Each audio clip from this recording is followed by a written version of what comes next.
How would you like to have the best seat at the track? Well, Marshal Cassidy does. Perched high above the finish line, he's got a bird's-eye view of the action.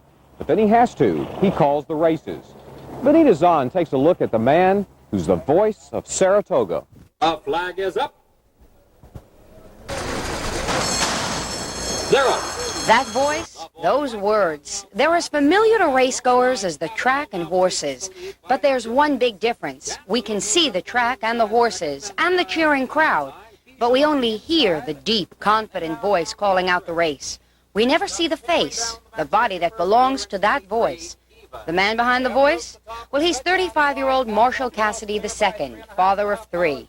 He once wanted to become a doctor. Instead, he became the 5th-generation Cassidy to make his way in the world of horse racing. I love to see the horses do their thing.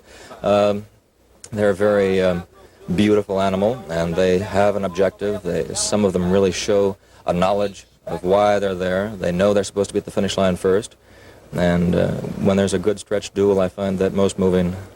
Cassidy is so enthralled with the spectacle, to which he has the best seat in the house, that he doesn't bet. Says the excitement of the race is enough for him. Now, I'm sure the bettors think that they put in a hard day of figuring before each race, but that's nothing compared to the work that Cassidy puts in. Cassidy color codes the races. Pure memorization. No notes once the race gets underway. He matches the colors worn by the jockeys to the number horse he or she is riding. And in the 8 years Cassidy's been calling races, he's only been wrong once. It happened this season in a race Steve Coffin was riding in. I can't comment on my heart, but I can tell you that I perspired profusely for about a half hour.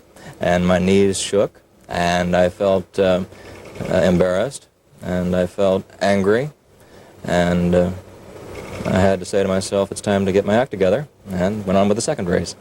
What would you say is the wildest thing that's ever happened to you while you were calling a race, besides the little mix-up with the Coffin colors? In April of 1979, I was calling the top flight handicap at Aqueduct Racetrack. I had my window open, and a carpenter bee, which is an insect with an abdomen about that long, flew into my ear as the horses came at the top of the stretch. And he sat in my ear and buzzed. And I kind of fanned my ear and fanned it again, and all of a sudden this monster fell on my counter, and I looked at it, and I quickly returned to calling the race. Where do you prefer calling races, here, Aqueduct, or Belmont? The performance of my duty would be Aqueduct. It's a mile and a furlong track with no obstruction. Belmont is a very large racetrack. The horses are far away. And Saratoga has all the foliage on the infield, which makes it a bit difficult. Where's it the most fun to be during the time that you have to put in while you're calling? Saratoga. How come? It's a challenge. Good time, lad, is 4th by a half length. 9 races daily, 9 different sets of colors and horses to memorize. The pressure of always having to be perfect, with thousands of people depending on your call. Cassidy says he loves it, and as long as that love continues, he'll keep calling races. On the rail second. Quiche on the outside, the boy Mikey. The boy Mikey is moving up into second down the stretch. Sly Admiral still leads by 3.5. The boy Mikey is gaining ground in second by 3. Quiche is third, then Good Time Lad.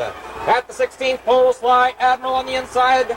The boy Mikey on the outside. Those two to the wire. At the wire, the boy Mikey, the winner by a head. Sly Admiral second, Good Time Lad third in the 5th race here at Saratoga. And this is Marshal Cassidy. And for special edition, this is Benita Zahn, Saratoga.